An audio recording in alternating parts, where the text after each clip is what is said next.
NASA is finally set to launch the Artemis I rocket in the first step to return humans to the moon. The mission manager said Wednesday that it was targeting 3 potential launch days from Kennedy Space Center in a window between August 29th and September 5th of 2022. The announcement came on the 53rd anniversary of the Apollo 11 moon landing. The first potential liftoff is August 29th, with a 2-hour window that opens at 8:33 a.m. The mission would last 42 days, sending the Orion capsule to an orbit around the moon with a return to Earth on October the 10th. The second potential launch day is September the 2nd, with a 2-hour window that opens at 12:48 p.m. A 39-day mission landing back home October 11th.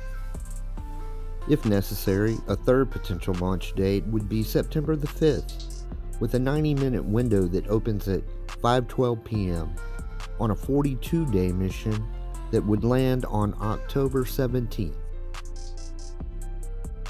Launch day is going to be here before you know it, said Mike Serafin, NASA's Artemis mission manager. 3, 2, 1. This is Orion, the only human-rated spacecraft in the world capable of deep space travel. And now, the Space Launch System, NASA's most powerful rocket since the Apollo era, stands ready. Having undergone and passed numerous tests, the time has come to complete the journey. With hardware originating from every state in the nation and from partners around the world, Artemis I will be the first flight test of each of these components now assembled together.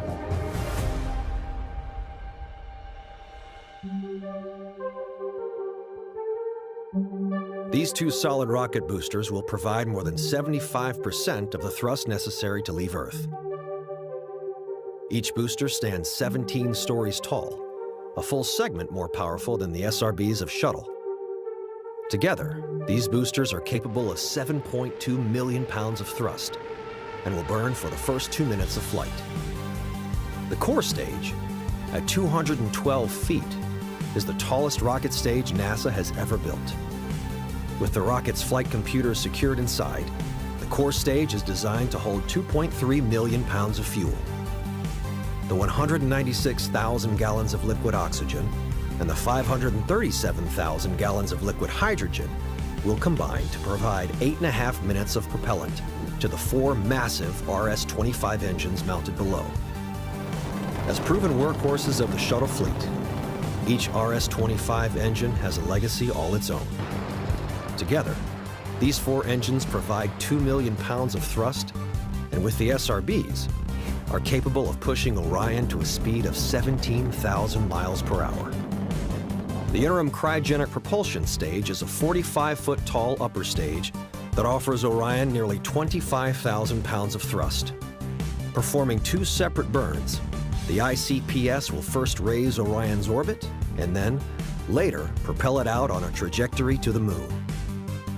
The ICPS is powered by a single RL-10 engine that will perform these 2 burns. This storied engine has propelled robotic missions to every planet in the solar system, including Voyager 1 and Voyager 2, the first space probes to reach interstellar space.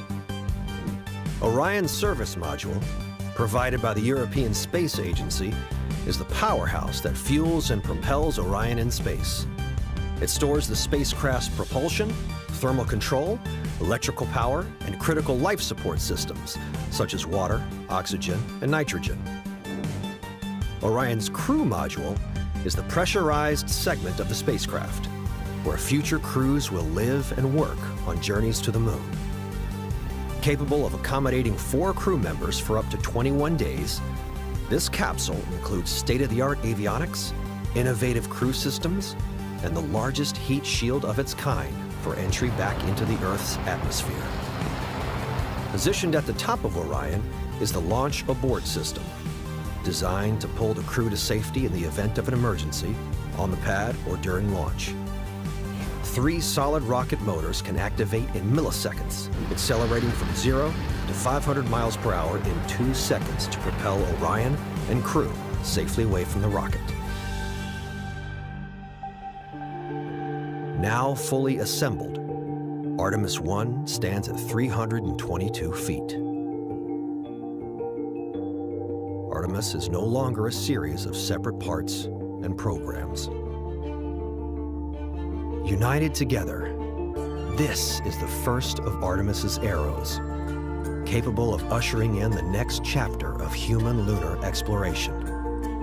Only together, this mighty system represents all that is possible, all that we are capable of when united around a stunning vision, with each component playing its part in a grander effort. We, the people of NASA and our partners, we, the people of the Artemis generation, all around this beautiful world, will bear witness to what we are capable of. Together, we are going back to the moon.